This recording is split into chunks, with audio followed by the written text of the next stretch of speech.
Jean-Yves Le Drian, à ce moment-là, est-ce que ça ne renforce pas votre conviction de l'importance de renforcer la jambe gauche du gouvernement, de dire que justement, il faut qu'il y ait bien un équilibre qui ne s'est pas fait dans, dans ce cadre-là. Si Et vous avez d'ailleurs lancé votre mouvement hier, hein, territoire de progrès, c'est bien ça, qui est censé, vous le dites ouvertement, avec d'anciens socialistes, il y a notamment Olivier Dussopt, secrétaire d'État à la fonction publique et qui vous a rejoint dans cette initiative, eh bien, d'équilibrer la majorité avec un pilier gauche. Est-ce qu'il manque ce pilier gauche à la majorité? Non, d'abord, si je vous suivais dans vos propos de départ, ça voudrait dire que En Marche c'est la rigueur et que la gauche c'est l'émotion. Je ne pense pas que ce soit exactement comme ça que ça se partage. Ouais. Mais pour revenir sur le fond, le point de départ, c'est que la social-démocratie, je me revendique social-démocrate, la social-démocratie a déménagé.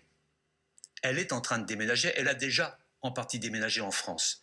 Parce que le Parti socialiste, je respecte son évolution, mais le Parti socialiste est devenu membre de la gauche protestataire, a laissé de côté les nécessités, les exigences d'être un parti de gouvernement pour s'engager dans une autre logique, avec les Insoumis, avec d'autres composantes. C'était déjà engagé du temps de François Hollande, rappelez-vous les fondeurs. Mais là, aujourd'hui, c'est presque reconnu comme des éléments de doctrine. Et donc, nous avons une social-démocratie qui était un peu orpheline, qui s'est retrouvée assez largement dans l'élection d'Emmanuel Macron. C'est mon cas, mais c'est le cas de beaucoup d'autres, parce que Emmanuel Macron portait des valeurs qui sont proches de celles de la social-démocratie. Il portait en même temps, justement. Est-ce que c'est en même temps, il portait n'était pas aussi des valeurs et il a penché à droite, qu'il a mis en place ensuite par un certain nombre d'actions. Je pense à tout ce qui tourne autour de l'éducation, je pense à tout ce qui tourne autour du respect de la justice sociale, je pense à tout ce qui tourne autour de l'Europe. Tout cela fait partie de notre corpus.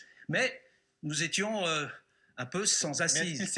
Et nous voulons aujourd'hui faire en sorte que ces assises-là soient reconnues, soient respectées et soient constitutives du mouvement de la majorité. Ce n'est pas respecté aujourd'hui ?